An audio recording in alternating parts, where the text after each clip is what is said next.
briefly mentioned is how easily accessible alcohol will become to minors if the affirmative side of the proposal is passed.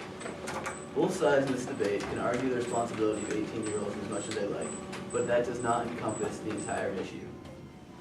If the legal drinking age is lowered, then gray area where it's easy to get alcohol will be too. It would mean that high school seniors could legally buy alcohol. In many cases, they would buy alcohol for their younger friends, which includes juniors, sophomores, and freshmen. I don't see how anyone in this country could advocate for freshmen drinking. After all, the average brain doesn't reach its full maturity until it's in its early to mid-20s. This means that alcohol would be killing brain cells and potentially stopping their growth. The effects of alcohol would be even more disastrous in the case of high school freshmen. They're only 14, 15 by the end of the year. Alcohol's effects on them would be disastrous not only to the brain, but to the body. Alcohol directly affects the liver, endocrine system, and brain. The liver is a vital organ that filters toxins in our body. The liver can safely process 1 drink an hour. More than that begins to damage the liver and also increase the amount of alcohol in the bloodstream. The endocrine system is most important during this time. There's a system of glands which regulate hormones in the human body. The endocrine system sends out more hormones during the teenage years than any other time in the body's lifespan. The brain is where alcohol has the most immediate impact in both teenagers and adults. The difference being that adults' brain is fully developed, whereas the teenage brain is going through the final and most crucial change before becoming fully mature. The change that truly makes someone an adult is when their frontal lobe becomes fully developed. The frontal lobe is the portion of the brain that controls decision-making and memory, among others, according to the National Institute on Alcohol and Alcoholism.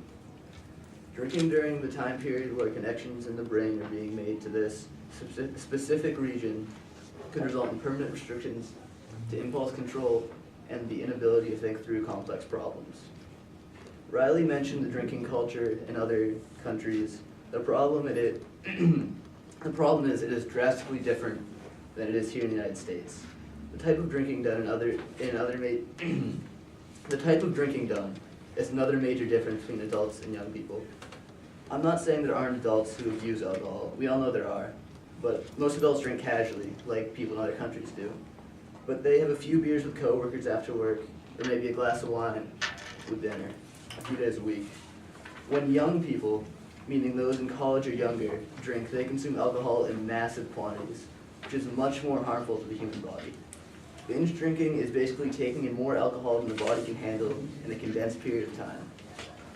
It's exactly what young people do. They take shot after shot of hard liquor or chug beers like there's no tomorrow. These two kinds of drinking have very different effects on the body.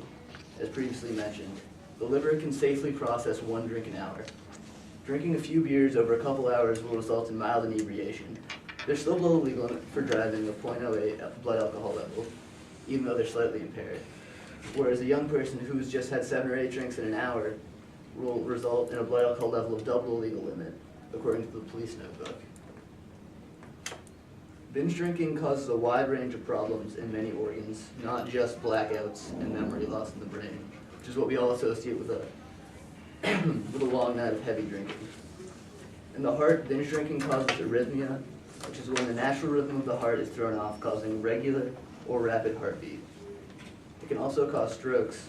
People who binge drink are 56% more likely than people who don't binge drink to have an ischemic stroke and 39% more likely to suffer any form of stroke, according to the government's college drinking prevention anatomy page.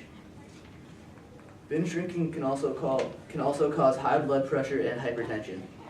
Any one of these conditions or a combination of them can cause irreversible damage to the body. Anika had already mentioned the history of drinking age, but understanding this is necessary to grasp the whole issue that is in this debate.